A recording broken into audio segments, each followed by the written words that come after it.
Here we are back again for another healing session, man. Thank you guys for joining us, man. Welcome. You're here with the Reverend, baby. You know how it is. We're going to talk about some real shit, bro. Yes, sir. It's life, man. Before we get going, introduce the man to my left, my voice of reason, Mr. James Webb. What's going on, brother? Not much, man. Just, saying dumb shit on the internet and getting yelled at for it. That's what we're here for, baby. All right. I was worried I was going to get some backlash from Monday, man, because I was...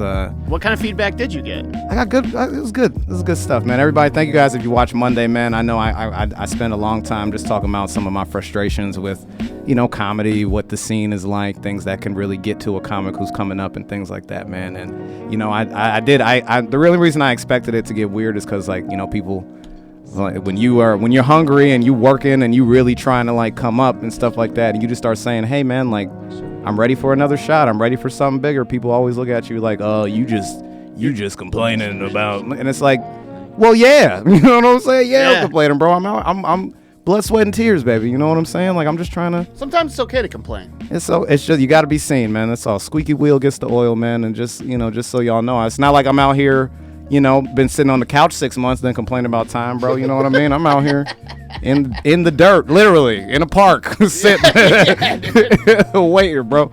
Nah, it's cool, man. But it's natural, man. We all have things that we're trying to get out of life. You know what I mean? Everybody has their own ambitions, things that they're searching for, things like that. But it's okay to just, you just got to keep working, man. That's all. You just keep working.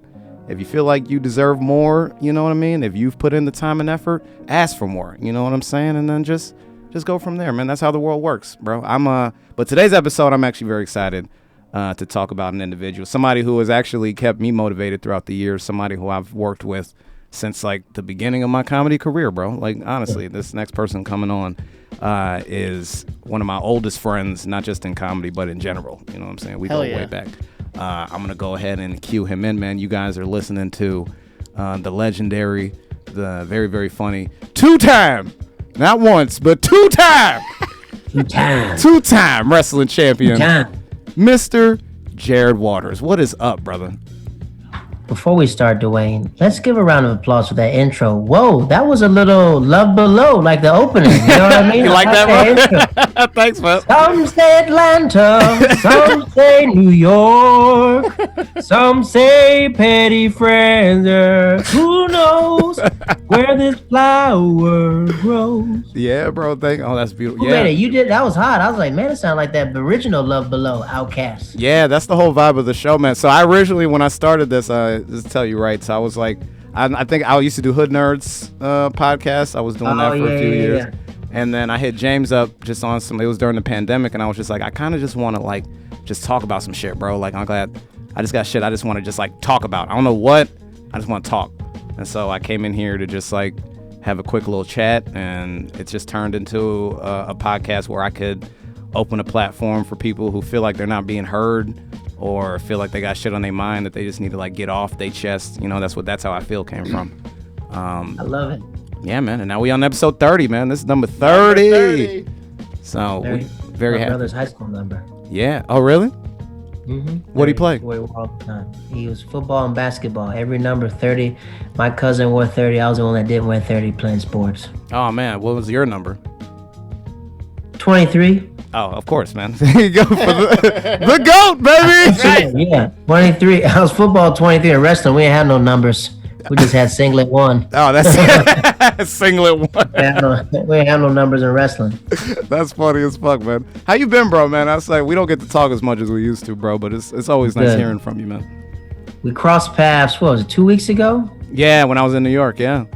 New York, you did a really good set. You did our show, closed it out. And they're like, when you gonna light Dwayne? I said, yeah, let him go till he stops. Sorry, man, I didn't mean to come in big time, everybody. I said, he got time. Let him go. Yeah. I always let the dudes rock. People that I know, I was like, F it, freaking. If people are having a good time, F it, I don't care. Do 30 if you want to. Yeah. Yeah, I think I was up there for I did at least 25 or some shit like that. But yeah, it was a good crowd, man. Your show, tell them about your show, man. I always give my people a chance to plug whatever they got, man. You know what I mean? So my show is called Training Day Comedy. Training Day Comedy is me and a comedian who's very young on the scene. And when I met him when he was 16 years old, he's 20 now. Hell yeah. And Yeah, he was 16 and he's in a green room and he, 16-year-old saying 16-year-old stuff, talking about Ronald Reagan and whatever the F he's talking about. Like, little nigga, what you know about Ronald Reagan? Very weird. It was like very weird. I was like, why is this kid just talking about Ronald Reagan the whole time? Like, he's talking about his administration. I was like, yeah, he definitely came out of high school and reading something off the book. His name is Matthew Arvello. Yeah. And I know what it's like being a young comedian. So, people just roasting him in the green room. And I was like, nah, man, I'll listen to your stories. I'll listen to it. So we developed a friendship. The kid got arrested when he was 15. Damn, man. Because his dad called him a platypus. Can I swear on this thing? You can say whatever you want, bro. His dad called him a pussy. That's what his dad called him. His dad called him. I know that's not a swear word, but for me, in my language, that's as high as it gets. Dad called him a pussy. And he calls his dad on the phone and goes, if I'm a pussy, take out your phone right now. And he runs into a Mets a playoff game and runs on the field when he was 15 and he got tackled by security. Oh, hell yeah. So you see his dad like, that's my son right there. That's my freaking son. Yeah, son. Yes. That was his rite of passage. Right. He's like, that's my boy. Oh, freak. Let me go pick him up. Let me go pick him up. That's hilarious. This kid is like telling me these stories in the green room. I was like, dude, you're funny, man. But it's just like sometimes he's a brown comic, so it's training day. So like he's training in the scene. He's finally getting to the New York City scene, and I'm seeing all the things that I went through when he was there. So it was like training day. So we do it every Wednesday night at 7. We sometimes start at 7:15 in Astoria Park. You saw it. It's where the overview passes the Harlem Bridge. Yeah, beautiful landscape. Queensbridge. Good landscape, good pictures. So we do that. And we just put a vibe where we just have people, just comedians, all comedians from different scenes. So we got the urban comics versus the working comics versus everything else. We bring it all together, and we try to just have a good diverse comedy show. We want a lot of people, everything. We want everyone to be heard at that show. Yeah, I like that, man. That's what I was saying. When I went, it was exactly what he said. We talked on the phone. You said something very cool about how like you try to create time for people who are in the swamp. You know what I'm saying? You try to create time for people who are out here, like, just really just trying to put their, foot to the ground and get on stage, man. You know what I mean? And swamp creatures are the animals that have the ability to live on land and live underneath water, right? So for me, I say the swamp are everyone that does the comedy clubs and everything else. The ones beneath the water are the ones doing the alternative rooms, the pop-up shows, everything else. But every comic in New York City has come up through the swamp if you're starting from the beginning. Some of them don't have to because they came from LA and they got a TV credit, or they came from whatever town they came. They had to skip over the swamp. But the comics who know the way of the swamp, it's hard. Yeah. It's freaking hard. Not gonna lie to you, You got 2,000 comics in New York City, and you got another 4,000 people who think they're stand-up comedians. Yeah. And that scene is way smaller than people give it credit for, man. Like, New York is big, but like the comedy scene is not. You know what I mean? Because it's just like you say. It's there's so many. You've been there, There's so many scenes that you probably don't even know you fall into. Yeah. Like each borough has like multiple scenes of people who just multiple scenes inside. Mm-hmm. So it's like go ahead. Yeah. No, I was just saying. So it's like it's tough to come up through all of that. You know what I mean? Being funny is one thing. The other thing is like how you are as a person, and sometimes. Like there's comedians that I know that are just great comics that kill all over, but they're quiet and they have to be social, and that's not. They have a phobia of being social. It's hard for people to know. Yeah. Like how to do it. So when people ask me for advice, I said, look, man.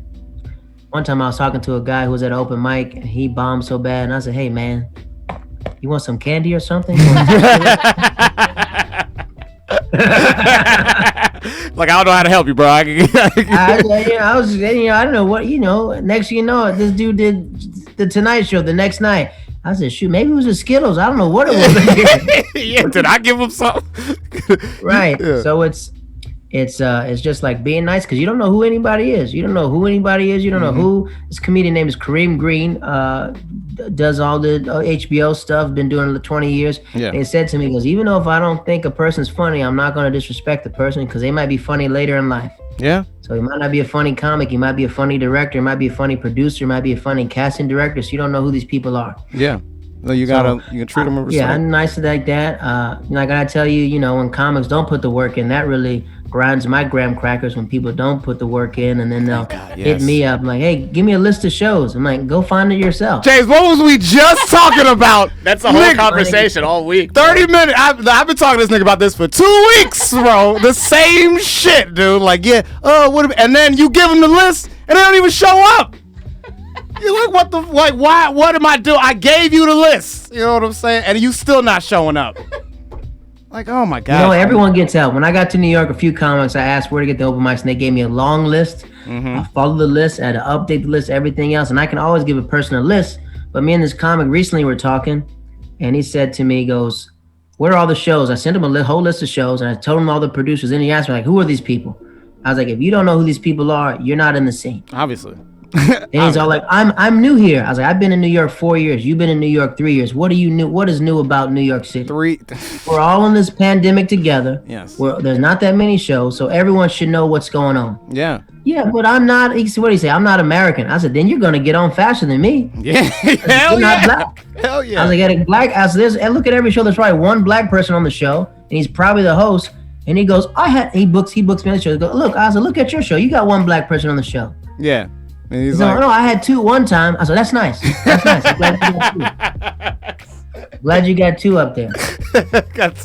Man, I did the show. That's our maximum for our show. It is. Like, nah, it's like, nah, you go to another club, you want all these, we got to have diversity. There's too many funny, black, brown, whatever you are, we got to mix it up, you know? Yeah, dude. This happened to me at a pandemic show. I was in a park a couple weeks ago.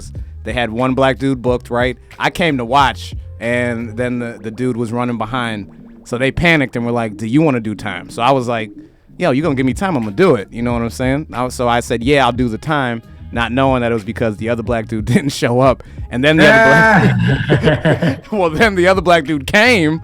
And then they now they're freaking out like, oh my gosh, like, should I? Oh my God. Okay, so, all right, so we'll cut your time down now and then we'll give it to you, blah, blah, blah. And I go, like, I was like, listen, y'all gave me this time, okay? Like, if you want me to get off the show so he can have his spot back, I'll do it. You know what I'm saying? But y'all are making it more tense than it has to be. You know what I'm saying? Because the dude just showed up and was like, yeah, just go up. But they got so tense with it. They had me and him talking like we had to be upset because and it's like, what the fuck? Why? I understand. I understand that in this game, it's about barter. You know what I mean? I was telling my young dude, Matthew, I was like, what are you contributing to the scene? Yeah. You can't ask and take from the scene. Yeah, it's good to get spots, but everybody's looking for spots. So create our own. So at our show, I tell people, like, comics say stupid stuff like, hey, like last night, this comic goes, "Can you put me up second?" Now I go, and he's from my hometown. He's not from my hometown, he's from my state. I said, "Where you got to go? You got another spot? Because I know where the spots are. I don't see you on no shows. Where you got to go?" Yeah. "Oh, I got this girl lined up." I said, "Oh, so you want to choose platypus over jokes? That's what you're trying to Yeah. Let me know. That's what you're doing. You want some platypus over a set on this show, right?" And mind you, he didn't come early. Now he came there early. I say, now if you were talking to a guy like me, you would have just told me I had another spot. I would have believed you. Yeah. But since you said that, now you're going at the end. Yeah. And now I'm gonna make you wait. How much does it mean to you? Now you follow the real wolves and stuff like that. Yeah. I was like, what? People press me like, oh, I was like, first of all, my thing is like this, right? No problem. I'll book anybody on the show. My thing is like, don't ask me to do the show. You haven't even seen the show. You don't know what it is. Yeah, exactly. You just looking at pictures. Come to the show. Meet the comics. It's a community. When I go to a show, first I'll go first. I'll support the show. Bang, bang, bang. I'll support it again so you get to know my face.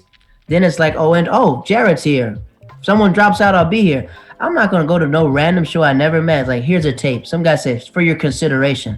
I said, are you a pastor or something? What am I considering? Yeah, it's like you want me to pray for you? Preaching or something? I think it's like the arrogance of people to be all like that instead of just like, this is the craziest one that I heard. Yo, Jared, I'm sorry for the loss of your grandfather, man. That's so crazy, man. If you need anything, I'm here. I said, thanks. Hey, what time does your show start again?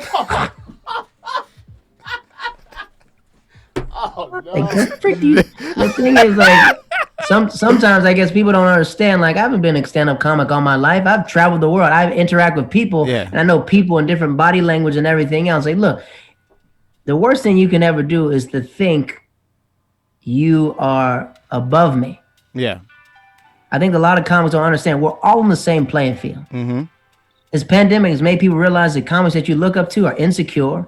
Yeah. They have anxiety issues. They're scared to be in certain places, and there's a comfortability of where you are, right? Yeah. So I can't look at you as if you're above me if I know deep inside you're a platypus. Like I know that you're the freak. Yeah. Like I know, man. Like I've been I talking. know. I to look at your heart. You know what I mean? What does the Bible say? God said, Jesus said, I know them by the fruits that they bear. If you're bearing this type of fruit, this is the type of person you are. Yeah. Right? So just like some guys like, yo, I would love to do your show. I said, I would love for you to come to it. Dude, that's a beautiful, like that parable. What's the parable where the guys, they have they have the seeds, right? And you got the other two, the girls that go out and plant the seeds and do something, and the one that holds on to it. That's what some of these comics have been. Pandemics happening. They hold on to their seed of comedy for however long, and then everything's opening back up. So the check-in, just like at the end of that parable. All right, I'm gonna check in to see what you're doing. And they're like, oh, this is what I got, but it's been a pandemic. So and it's like, well, these people figured out how to make it work. You know what I'm saying? So why is it different? Let me tell you something. This is a very extreme analogy. If somebody had an AK-47, right? Mm-hmm. And went around New York City and shot every working comedian in New York City, right? Right. Guess how long the city would grieve for? Probably the 7 minutes, because 7 minutes. And then, you know, the reason why the city won't be less funny? Because the second wave of comics are just as strong as the first wave. Yeah. So the question is, why isn't the second wave not on, right? Yeah. So what the second wave has to do and the third wave have to do, create your own spots and build your own platform. You can't wait. You know what I mean? You can't just wait at the gym. All right, this bench press is not open. This dude's still on the bench press. Freak, he's still on the bench press. Why not start pumping these dumbbells? Same thing. Yeah, exactly. Pumping the dumbbells. So I tell these comics, like, build your own everything else. This dude named Gastor, he did This Is Not Happening. Mm-hmm. He said before that he got on by just doing clubs, doing shows, everything else. Then the club started hitting him up. Yeah, that's exactly what you got to do. All the time, it's just like, man, when your steps are ordered, you'll be fine. Yeah. You know, I think in New York City, it's like running everyone's a horse, but they don't have blinders on in a race. Yeah. Exactly. They're the best horses. So you're trying to run your race, but you're distracted because you're seeing all these horses running fast. You're seeing horses get these things, and you start questioning yourself, like, am I really a horse? Am I in this race? Freak. Am I sure I'm not a horse? I think I might be a zebra. I'm different.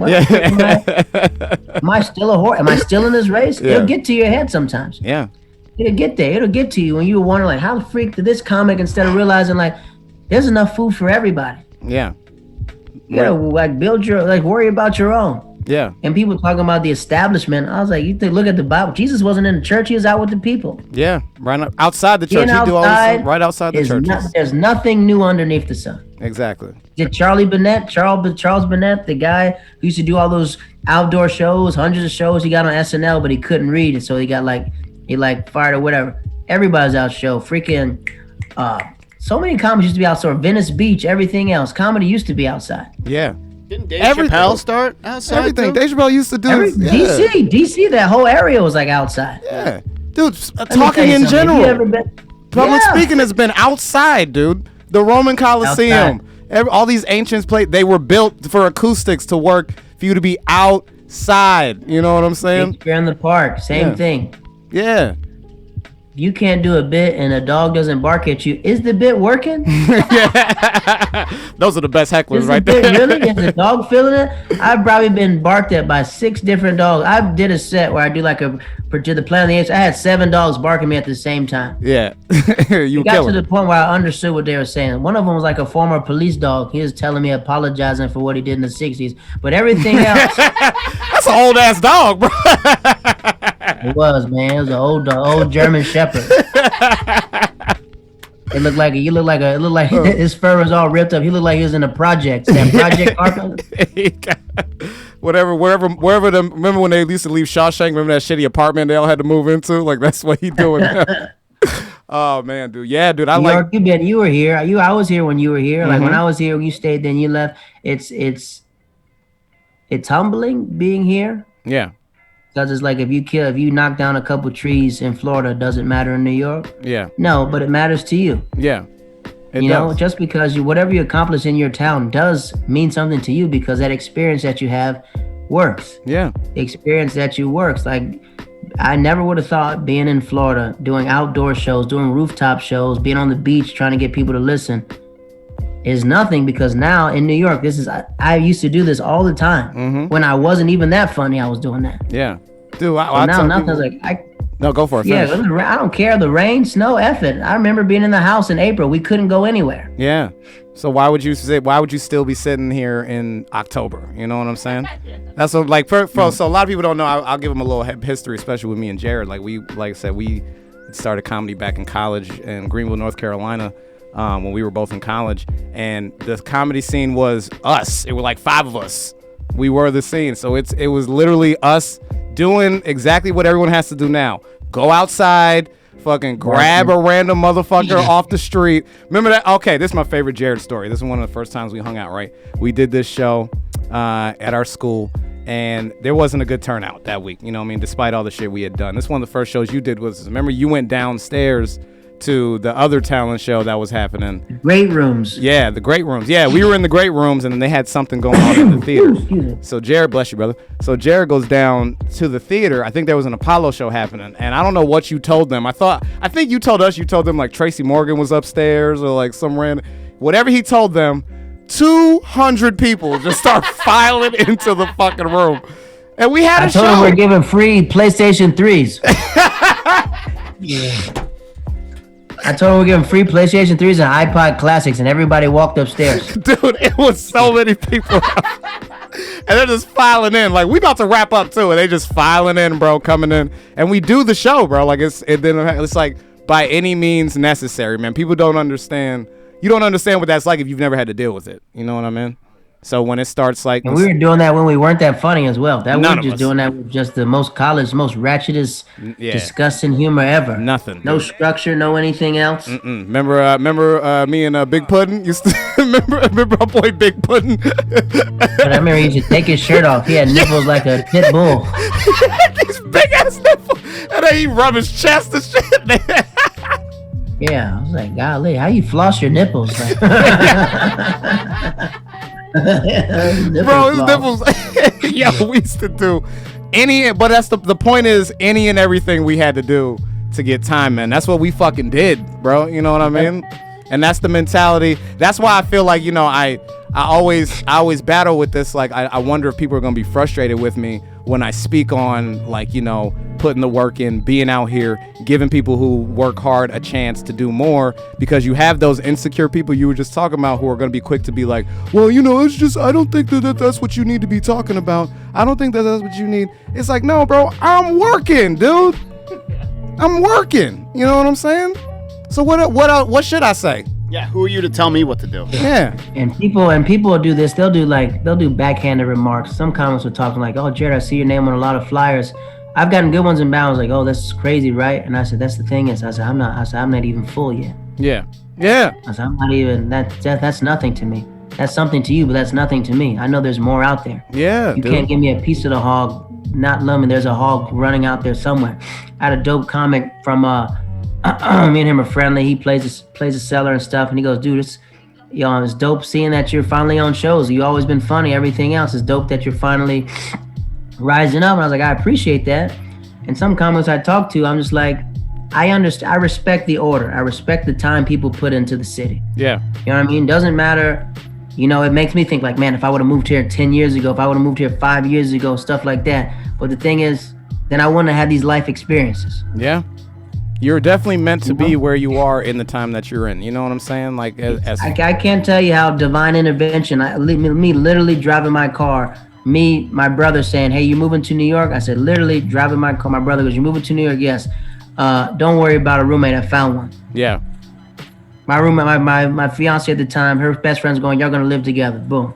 Yeah. She leaves. I got the apartment by myself. Boom. People talking about living in New York City, living in the same place this whole time. Boom. Got enough space. Shoot, I can kick my drawers off if I want to. You know what I mean? Yeah. That's how good it is out here. Yeah. Second thing, driving up my car. I came at 3:00 in the morning because I listened to a podcast that said Tracy Morgan said when he moved to Harlem, he moved in late in the morning, so nobody knew what he had, so they wouldn't rob him. I didn't know what type of neighborhood it was.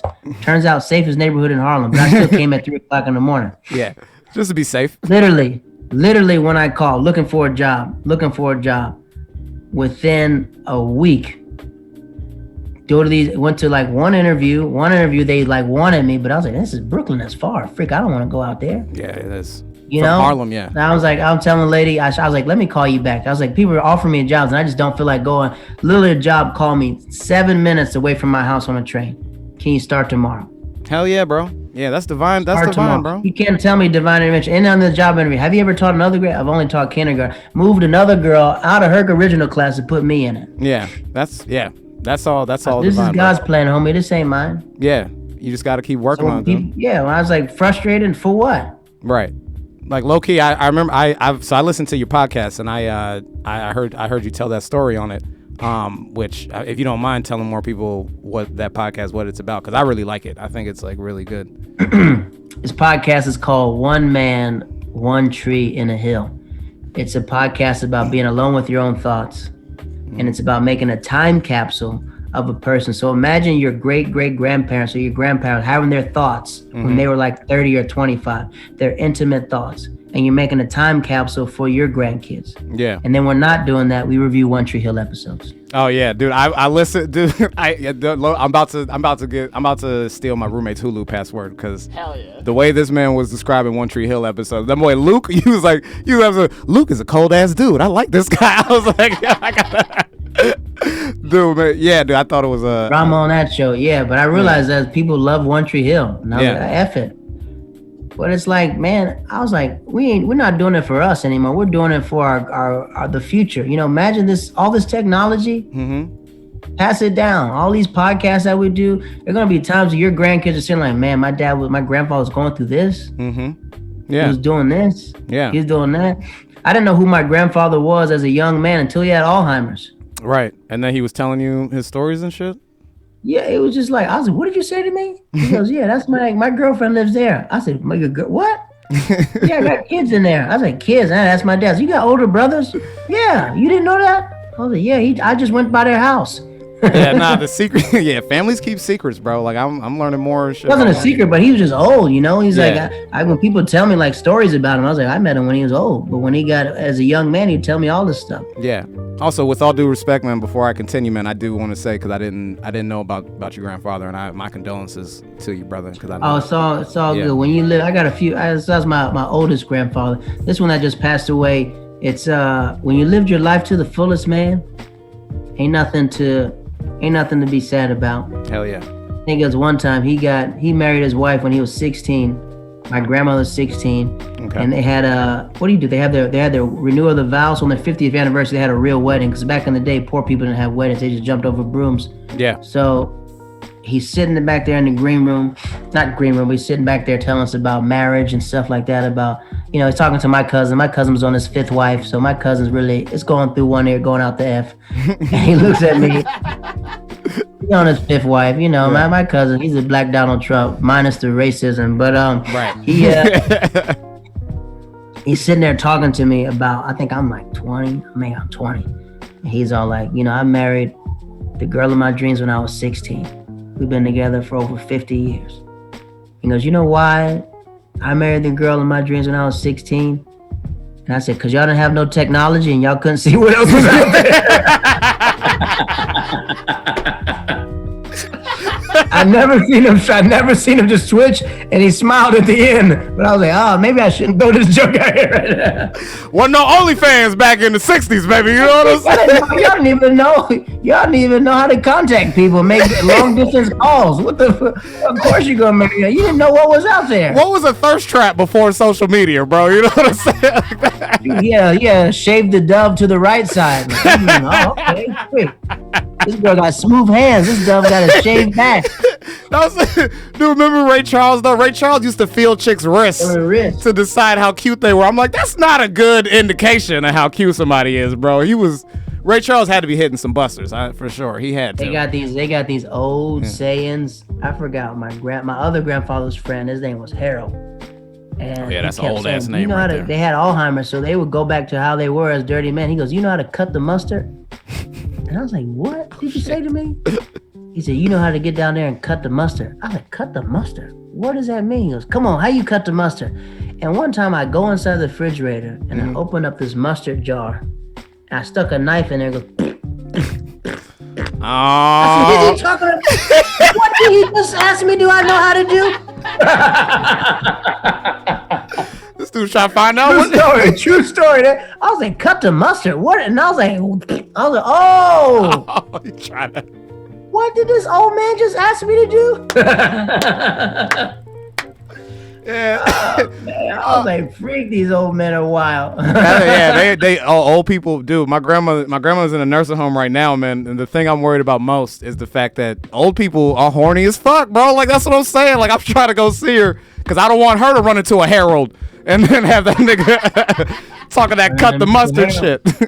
Mr. Harold, man, I think that I truly, I don't know. I think I got cousins probably scattered all over because they didn't Yeah. have the good technology. I don't know when condoms were invented. I don't know what age, but I know I'm pretty sure I got family some spread out here. Yeah, you never. Yeah, we all do, man. All those war babies from the war when they sent all those black dudes to the war and stuff like that. Mm-hmm. I forgot that he told me the story that when I lived in the Netherlands, I used to live in the Netherlands, and I asked this girl one time. I met this concubine at a bar, and she was saying how. What did she say? I was like asking what the infatuation with like black American men was, and she said her grandfather told her the reason why they gravitate towards black American men because during the war they used to push the black people to the front lines. Yeah, which is So when they saw these big thick afros and everything else and all this swag, it was just like they were. And black dudes, they never been with like white women that weren't racist. So when they got to France, they're like, "What? Y'all like us? What?" So they're just out there making all these war babies and stuff. man. I can only imagine, dude. Just the So there's all like in Europe, Afghanistan, all this just mix. They're just swirly people yeah mixed with big black lips and like different eyes and stuff like that. We call them war babies. war babies. Oh yeah, well that's better Oh than. yeah, war babies. Still seems like they get treated better than over here, bro. That's what matters. You know what I mean? That's good. Well, Jared, listen, man. We where are we at with time? James, before I go, do we have any comments? Anybody's comments or anything? No, like they're that, just right? watching today, man. All right, good. Yeah, I love the fact that I get to catch up with my friends, man. We've been through a lot, honestly. Me and Jared, dude. Man, me and Jared fought over the same girl once. No, I That's didn't. true I didn't know. friendship. That's a lie. That is a lie. I tried to fight. That is Yeah, a I lie. did. You know, I tried to That- fight. That is a lie. That is a lie from the pit of hell. That is Okay. a lie. All right. We can That's get. a lie. I know this is your platform. We didn't fight over a girl. Dwayne tried to talk to a girl he met at my party. Okay, I did. And then what happened? I was like- No, because she, I said, first of all, Dwayne, where do you, this girl. I said, should where have do you watched think this. she came from? Yeah, dude. So we did start Tried talking to to talk this to a girl, girl that was in my laundry room talking to me alone. and then I got the number. So I'm over here thinking I'm scooping. I'm over here thinking I'm scooping. I got mad because So I got mad at Jared because I thought I didn't know they were still fucking. I didn't know they were still fucking. So I go to my friend's party. We were entangled. In town. There it is.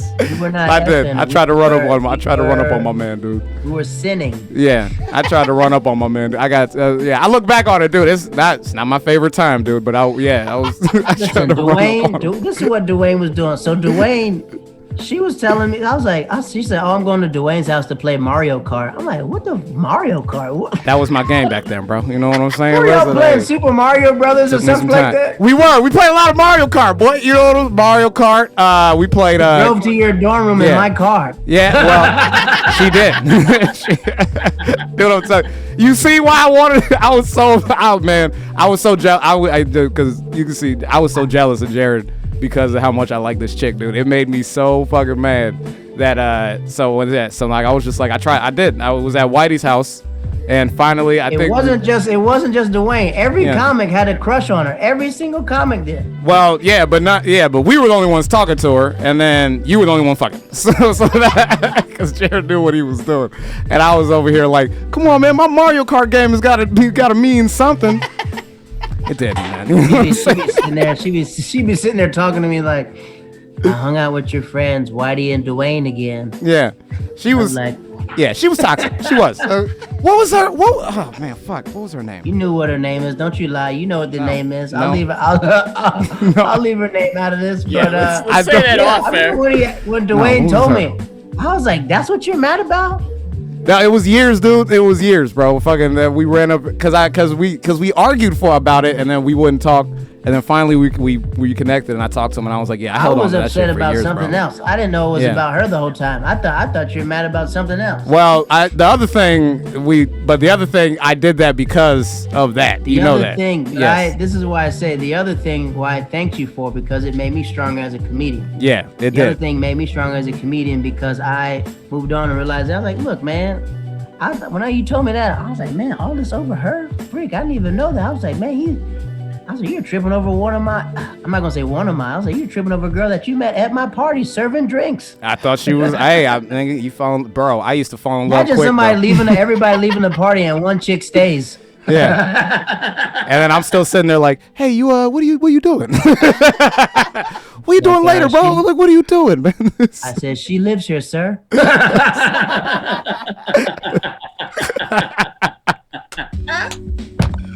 Oh man, dude, dude. But I think it's because I didn't well, I thought it was something else, but Nah, it was, that's why. That's why I did it. When we talked, that's why I did it. And I get like I said, man. Back in the day, I was really I was deep in the matrix. You know what I mean? I was really new to this, not true to this. Well, actually, I was true to this, not new to this. Yeah. And I remember that, and I was just sitting there laughing. I was like, could you believe all these years she was mad about this thing? Not thing. She's a beautiful woman, but I was like, man, I did not know that it was about that. I thought it was deeper than something else. Yeah, bro. No, we not perfect, bro. Hey, I will never fucking sit here and tell somebody. Bro, I was a petty ass dude. Remember, I was younger than everybody too. So like all the because y'all were all seniors. You are. I was like that kid Matt. I was like what 19 or whatever like that. And then 19. Yeah. Where were you born? You born in 91? Mm-hmm. Yeah, so that was like 2010. Right? Yeah. You're turning 30? I'll be 30. You're 29? Yeah, I'll be 30 in a couple months. Yeah. I'm 1 year older than you. So I think when I got out to East Carolina, I was, the only good thing about when we started out with comedy, it was acceptable to party every night. So we were just throwing parties and stuff like that at the house. But you guys weren't. You guys were like writing sketches and stuff like that. But I knew like a lot of the football players when I was walking on. So I knew a lot of people, and I was like, man, y'all come to my party. Let's turn it up. Yeah, dude, it made me. Dude, I'm not gonna, cause like I've always been that kid that's like I just wasn't cool enough yet. You know what I'm saying? It made me. Dude, Jared was the coolest motherfucker. He was from the Netherlands. He was mysterious. You know what I'm saying? He was jacked as shit. Like swole as hell, bro. I was just sitting there like. I was like, what did I say, Dwayne? I said, Dwayne. I told her, I said, Dwayne, meet these lovely ladies. There's nothing but ladies here.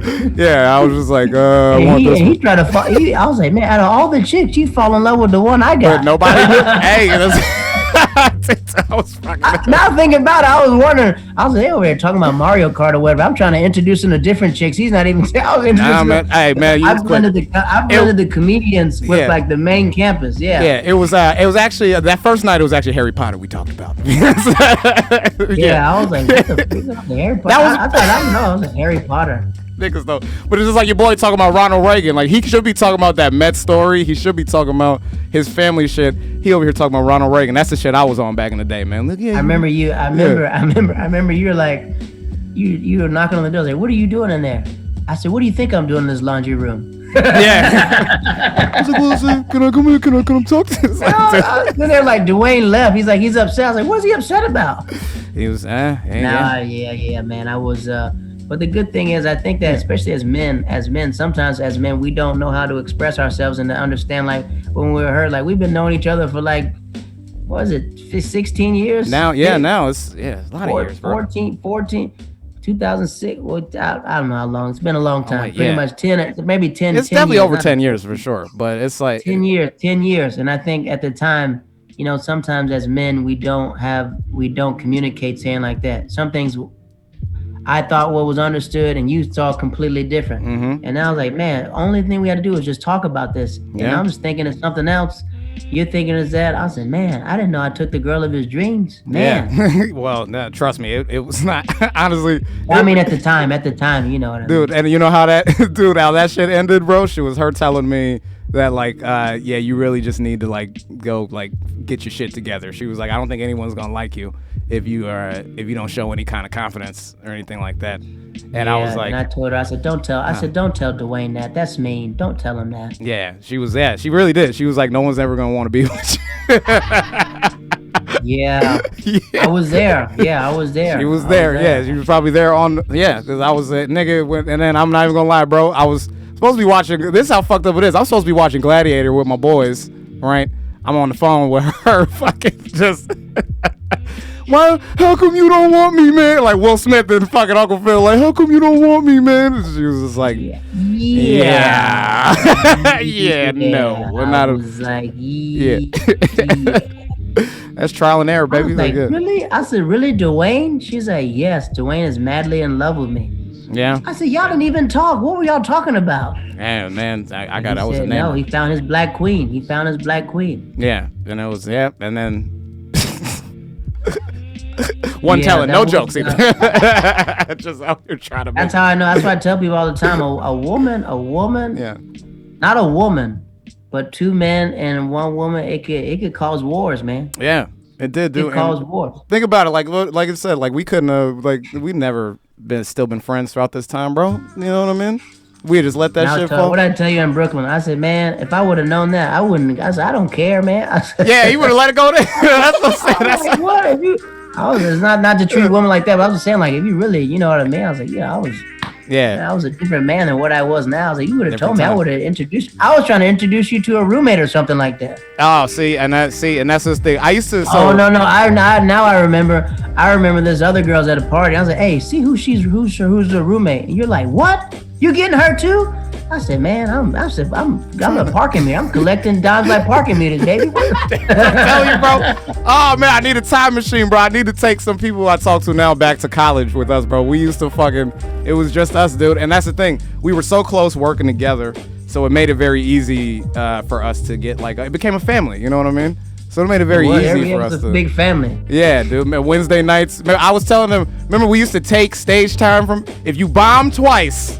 That was the rule, dude. Because the show's only like once a month. Right. So if you bomb 2 months in a row, you like, nigga, we gonna lose our fucking campus. Yeah, you can't come back. Yeah, literally.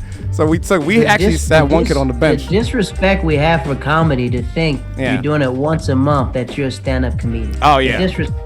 Yeah. While I get on people for not getting up every night. And I'm like, dang, I was doing it once a month. Talking about I'm a stand-up comic. Yeah, but that's all. But remember, that's all we had. You know what I'm saying? Because nobody wanted to give us. And we didn't understand the concept of going to get stuff back then. You know what I mean? And that's what a lot of young comics don't. We all could have just drove to Raleigh on the weekends and got a part of that team. Yeah, because we were doing that, and then Raleigh started turning on us because we were just funnier than everybody. Chapel Hill turned on us. Yeah.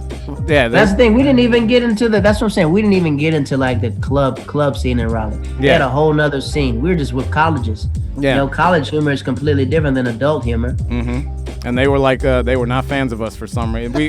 Jared used to do this bit. Remember, he wrote in a long email, so Jared used to do this bit where he kicks the stool. Do you still do the bit where you kick the mic stand or some shit like that? It used to be way back in the day.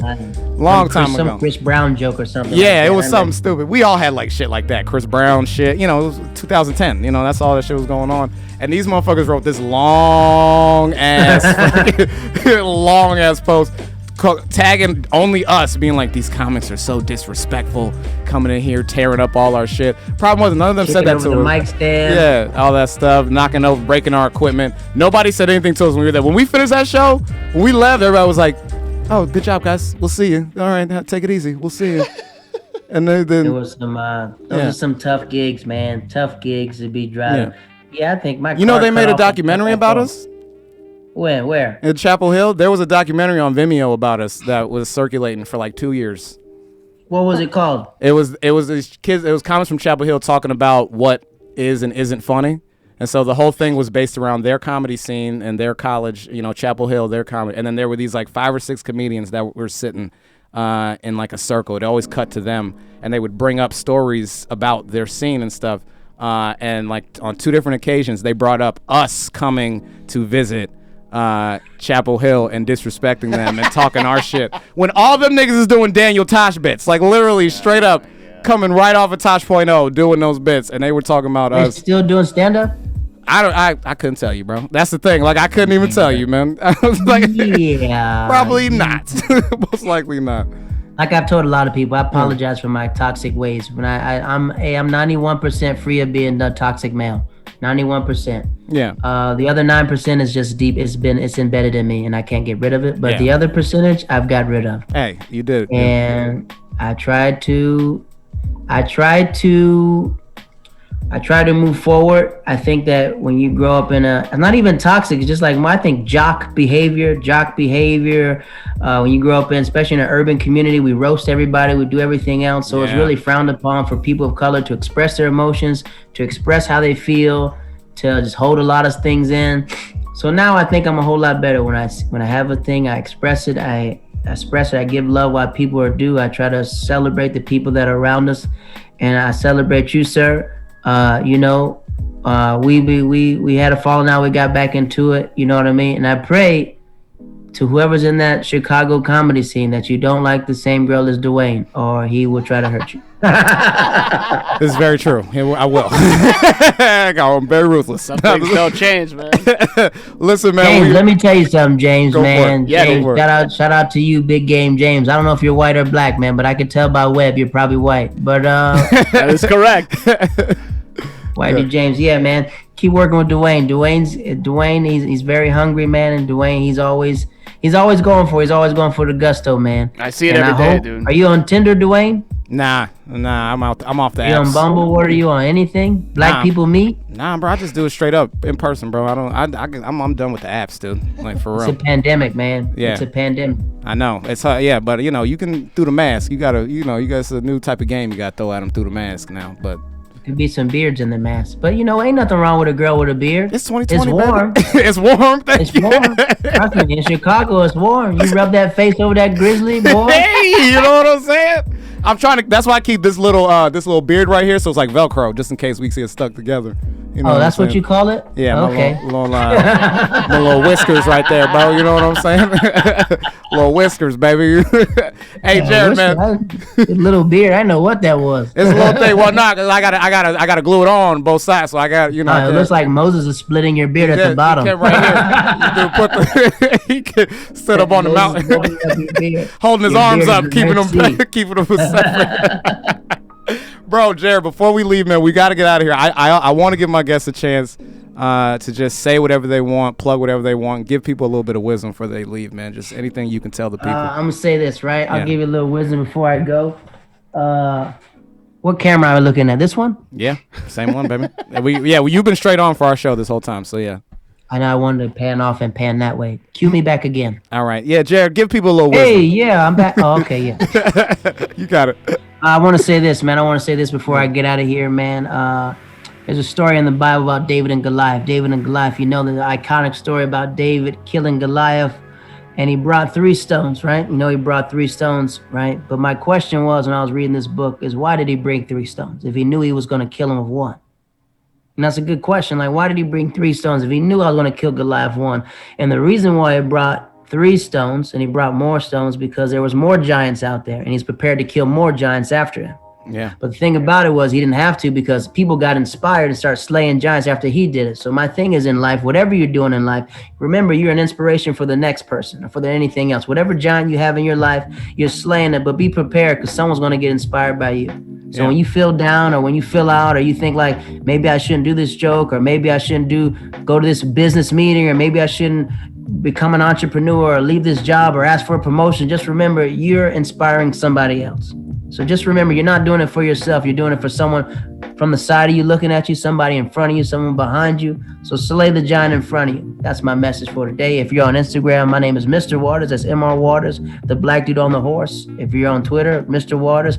If you listen to my podcast, One Man, One Tree in a Hill, best podcast east of the Mississippi River, folks. Hell yeah, man. And please check that podcast out, y'all, for real. It's on Spotify. That's where I've listened to all the episodes. You're online there. You can just subscribe to it, man. Please support Jared, dude, because like I said, man, it's one of my oldest friends. We've been through thick and thin, bro. You know what I mean? I always value anything this man has to say as far as life goes, as far as comedy goes. You know what I mean? Like, you know who your war buddies are, man. And Jared is definitely at the very top of that short list of people that I look to for guidance and stuff. So I really thank you so much for talking to us, bro. This is the first time we did it as Zoom style, so You were. Thanks for having me, man. All yes, love, sir. man. Peace and blessings to everybody in that studio. You guys have a wonderful night. Yes, You too, sir. brother. You be safe out there, bro, and everybody watching. Free OJ man. Simpson, y'all. Hey, free. He's already free. Anyway, so anyway, thank you guys for watching, bro. Like I said, man, we're doing new things with this show, man. You know what I'm saying? Getting some people up here. You guys are learning more about me, where I came from. That's a beautiful thing. I love the dude. I love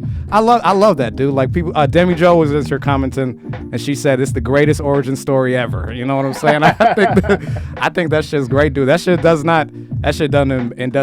It is embarrassing because you're like, oh man, I forgot I was like that. But also like, But look where you are now. You know?